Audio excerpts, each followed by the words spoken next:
I'm not a fan of conscription, but the reality of the situation is that we're at war with Indonesia. They've already pushed our forces in Papua back to Port Moresby. I mean, it's clear that we're outnumbered, so I see no harm in enacting a wartime draft to even the scales a bit. Traveling in a fried-out Kombi on a hippie trailhead full of zombies. I met a strange lady, she made me nervous. She took me in and gave me breakfast. And she said, do you come from a land down under?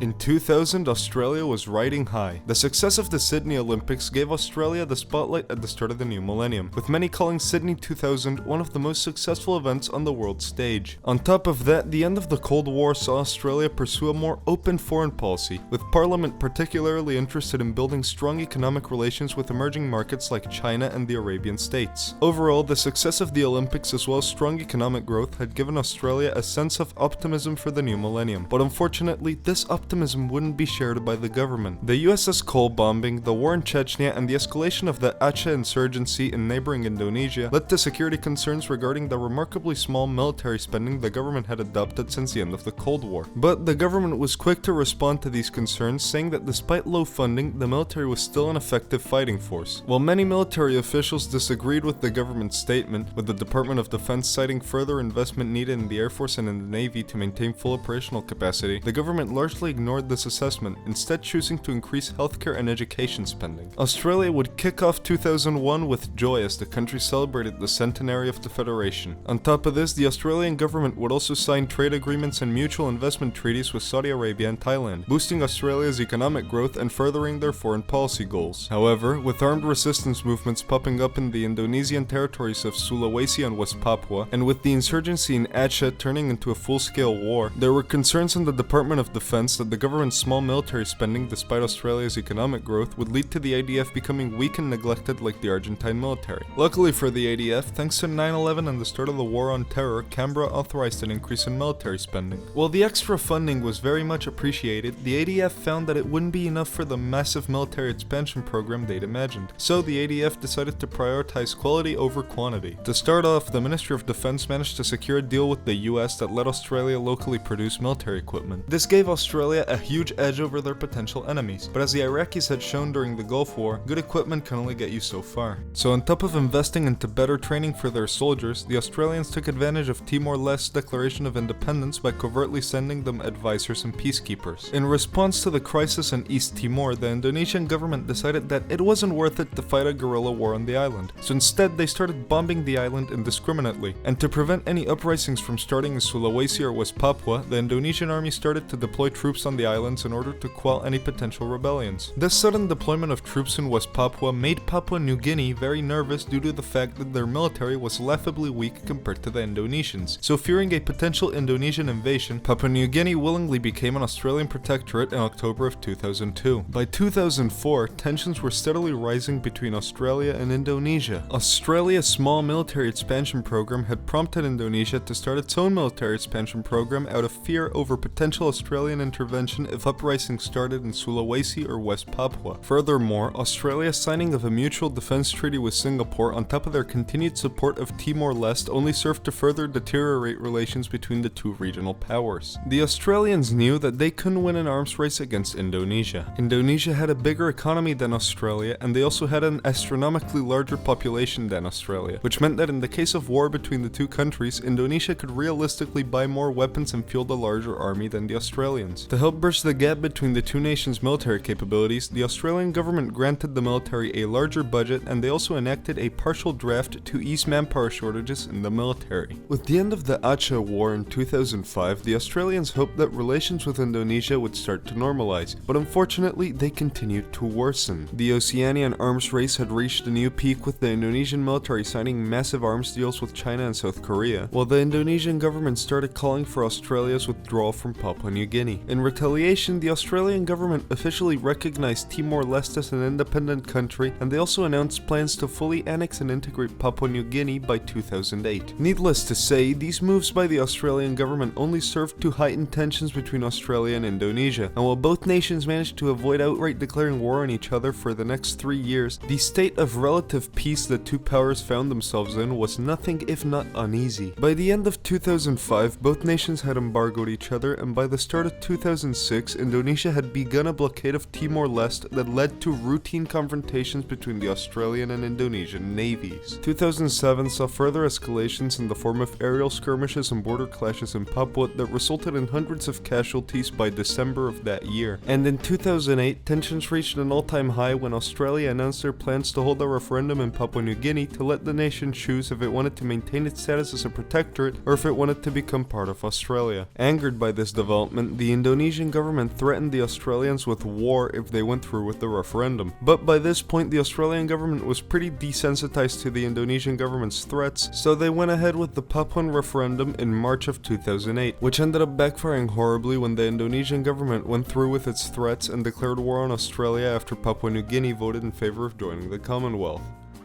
Launch together. Proteus 1.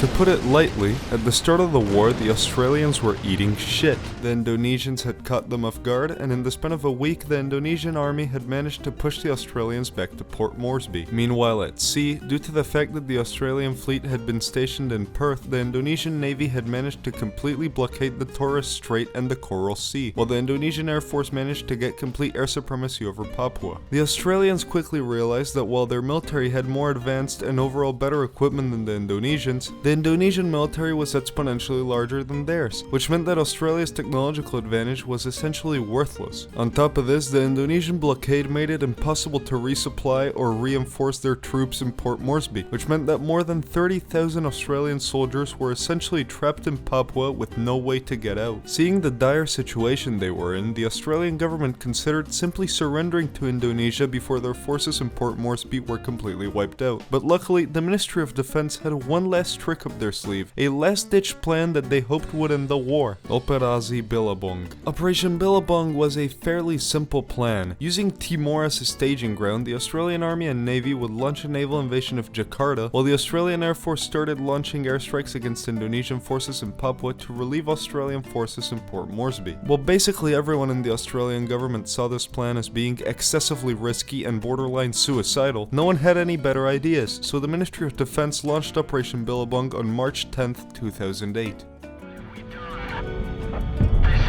To say Operation Billabong was a bit of a clusterfuck would be putting it lightly. While the operation started off well, with the AAF's airstrikes in Papua managing to successfully stall the Indonesian assault on Port Moresby by destroying some key infrastructure, the invasion of Jakarta hadn't been as lucky. While the Australian invasion force had caught the Indonesians off guard and landed in Jakarta, by the time the Australians managed to completely secure North Jakarta, Indonesian reinforcements were already arriving at the city. And by the time the afternoon rolled around, Jakarta was in a state of complete anarchy. When Indonesian reinforcements entered Jakarta, they mistakenly opened fire on the Merdeka Palace, believing the Australians had already captured it. Meanwhile, the Australian invasion force had barely reached the Jayakarta train station. This friendly fire incident prompted the Indonesian government to declare that a mutiny had taken place and that the rebels in Jakarta had to be, quote, eliminated like in Fortnite. As you can imagine, this announcement resulted in a full-scale civil war breaking out in Jakarta between the Indonesian army, the Indonesian reinforcements that had arrived by noon, and the Indonesian reinforcements that were pouring into the city as a result of the supposed mutiny. Seeing the shit show that was unfolding before their eyes, Australian High Command ordered a complete withdrawal from Jakarta, and by the time the last Australian soldiers were evacuated in the early hours of the night, the fighting in Jakarta was still raging on as if the Australians had never left. The Jakartan Civil War would come to a halt in the early hours of March 13, 2008, after a group of Indonesian army soldiers accidentally couped the government because they believed that they were actually leading a counter-coup against the supposed rebels. After the fighting in Jakarta came to an end, the new Indonesian military government signed a ceasefire with the Australians and started negotiating a peace treaty because their military was in complete disarray after the disaster that was the Battle of Jakarta. The Treaty of Singapore, aptly named because it was signed in Singapore, before, saw a return to the status quo, with the only real changes being the recognition of Papua New Guinea as part of the Australian Commonwealth, the establishment of a demilitarized zone on the new Austro-Indonesian border in Papua, and the Australian recognition of Timor as an autonomous state within Indonesia. While some have said that this peace won't last and that Australia and Indonesia are one misstep away from a second Oceanian war, it's been 16 years since the war's end, 8 years since the signing of the Austro-Indonesian Trade Treaty, and 2 years since the Australian and Indonesian navies held a joint military exercise, which has left many with the belief that Australia and Indonesia might formalize an alliance in the near future. But for now, that's purely speculation. If you enjoyed the video, feel free to leave a like, comment, and subscribe, and consider supporting me on Patreon like these people up on screen so I can keep making videos like this one, link in the description. Remember to always drink and drive, and I will see you all on the next one. Roll the hurrah.